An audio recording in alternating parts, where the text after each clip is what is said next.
Sir Pawan Kalyan గారిని హత్య చేయడానికి ప్రయత్నాలు జరుగుతున్నాయని చెప్పేసి ఒక వార్త వైరల్ అవుతుంది సార్. కేంద్ర నిఘా వర్గాలు కూడా చెప్తున్నాయన్నట్టుగా చెప్తున్నారు. అసలు నిజంగా ఈ విధంగా ప్రయత్నిస్తున్నారంటారా? అసలు ఎవరి దగ్గర నుంచి పవన్ కళ్యాణ్‌కి థ్రెట్ ఉంది? మీరేం చెప్తారు సార్ దీని గురించి? పవన్ కళ్యాణ్‌కి థ్రెట్ ఉందని central intelligence department Pawan Kalyan హెచ్చరించింది. మీరు కొంత జాగ్రత్తగా ఉండాలి పబ్లిక్ కలిసేటప్పుడు ఇవన్నీ అని చెప్పారని చెప్తున్నారు. అయితే దీన్ని పవన్ కళ్యాణ్ అఫీషియల్‌గా కన్ఫర్మ్ అయితే చేయలేదు. ఎందుకంటే నిజంగా కూడా థ్రెట్ ఉంటే అది పబ్లిక్‌గా చెప్పడం కరెక్ట్ కూడా కాదు. సో అయితే ఇక్కడ డౌట్ ఏంటంటే పవన్ కళ్యాణ్‌కి ఎవరి నుంచి థ్రెట్ ఉండొచ్చు? నిఘా వర్గాలు ఎందుకు ఈ కన్క్లూజన్‌కి వచ్చాయి అనేది చూసినప్పుడు వాళ్ళ మామూలుగా జనరల్‌గా ఇంటెలిజెన్స్ డిపార్ట్మెంట్స్ ఏం చేస్తుంటాయంటే కొంత ట్రాక్ చేస్తూ ఉంటాయి. రెగ్యులర్ ట్రాకింగ్ అంటారు దాన్ని. మామూలుగా ఇప్పుడు మనం మాట్లాడేటప్పుడు కొన్ని రకాల పదాలు వాడితే అంటే ట్యాగ్ వర్డ్స్ అంటారు. అది ఆటోమేటిక్గా అక్కడ సిగ్నల్స్ వెళ్తాయి ఎవరు ఈ మాట్లాడుతున్నారు. అంటే ఎక్కువగా ఇప్పుడు మన సెల్ ఫోన్ ఫర్ ఎగ్జాంపుల్ నా సెల్ ఫోన్ నుంచి నేను కొన్ని పదాలు ఎక్కువగా వాడుతుంటే ఆ పదాలని అది అక్కడ హెచ్చరిక జారీ చేస్తుంది. మన మీద నిఘా పెట్టడం మొదలు పెడతారు. అలాగా వాళ్ళకి రెగ్యులర్ ట్రాకింగ్లో భాగంగా పవన్ కళ్యాణ్ని హత్య చేయాలని ఒక కుట్ర బన్నుతున్నట్టుగా వాళ్ళకి అనుమానాలు వచ్చాయి. అయితే ఎవరు నిర్దిష్టంగా ఏ వర్గాలు ఏంటనేది వాళ్ళు చెప్పలేదు. సో జనరల్గా మామూలుగా ఏంటంటే ఇటు వివిఐపీలు కావచ్చు సెలబ్రిటీల మీద ఒక కన్ను అయితే ఉంటుంది ఇంటెలిజెన్స్ వర్గాలకి. ముఖ్యంగా ఇతను ఇప్పుడు ఉప ముఖ్యమంత్రి తర్వాత కేంద్రంలో కూడా మోడీతో సన్నిహితంగా ఉన్నాడు. మోడీ కూడా ఇతనికి చాలా ఇంపార్టెన్స్ ఇస్తున్నాడు. సో ఈ యాంగిల్ నుంచి కొంతమందిని వాళ్ళు పర్వీలో పెట్టుకున్నారు ఇంటెలిజెన్స్ వాళ్ళు. అందులో భాగంగా పవన్ కళ్యాణ్ కూడా ఉన్నాడు. సో పవన్ కళ్యాణ్ థ్రెట్ ఉందని ఆల్రెడీ పవన్ కళ్యాణ్ గతంలో కూడా అనేక సార్లు చెప్పాడు. నన్ను చంపాలని కొంతమంది ట్రై చేస్తున్నారు, నేను భయపడను, ఇవన్నీ మాట్లాడాడు. అట్లాగే పిఠాపురంలో ఆయన కలవనివ్వడానికి ఒప్పుకోవట్లేదని జనసేన కార్యకర్తలే అసంతృప్తి వ్యక్తం చేసినప్పుడు కూడా ఆయన కొంతమంది బ్లేడ్ బ్యాచ్ తిరుగుతున్నారు, నాకు వాళ్ళు గాయాలు కూడా చేశారు అనేది కూడా చెప్పాడు నాకు సెక్యూరిటీకి. అందువల్ల నేను అందరినీ కలవట్లేదు అనేది కూడా అప్పుడు ఆయన చెప్పాడు. ఆ తర్వాత మరి దాని మీద చాలా అనుమానాలు కూడా వ్యక్తం చేశారు జనం. ఎందుకంటే బ్లేడ్ అంటే కోసి ఉంటే తెలియాలి కదా, ఏదైనా బట్టలన్నా చినుగు ఉండాలి.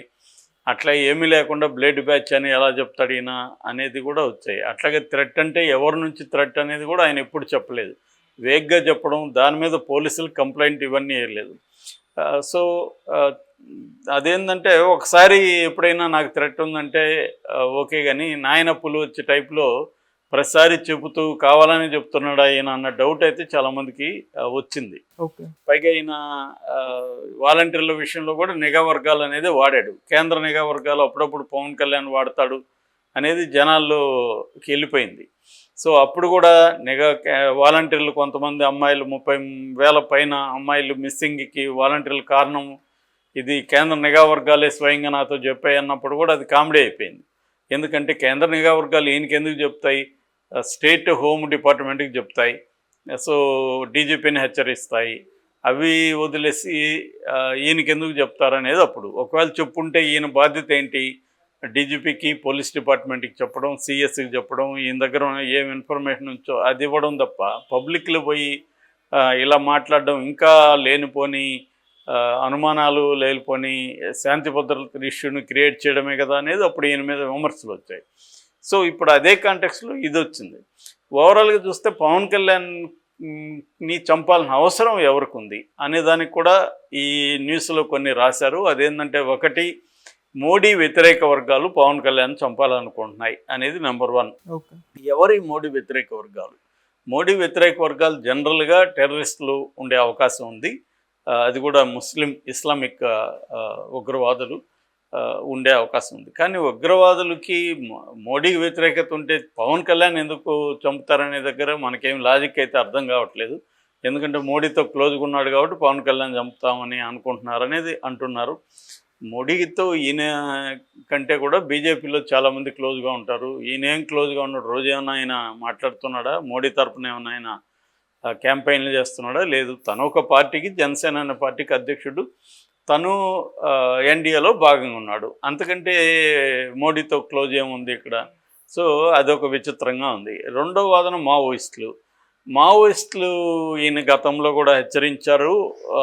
హెచ్చరిస్తూ ఒక లేఖ కూడా రాశారు. అందువల్ల మావోయిస్టుల నుంచి థ్రెట్ ఉంది. మావోయిస్టులు ఎప్పుడైనా కూడా ఈ స్థాయిలో ఉన్న రాజకీయ నాయకుల్ని జనరల్గా అయితే చంపరు. ఎప్పుడు చంపుతారంటే అతని వల్ల రాష్ట్రంలో కానీ ఆ ప్రాంతంలో కానీ నక్సలైట్ లేదా మావోయిస్టు ఉద్యమం బాగా దెబ్బతినేసి అసలు కదలక ముందుకెళ్ళలేని పరిస్థితిలో ఉంటే అప్పుడు వాళ్ళు ఆలోచిస్తారు.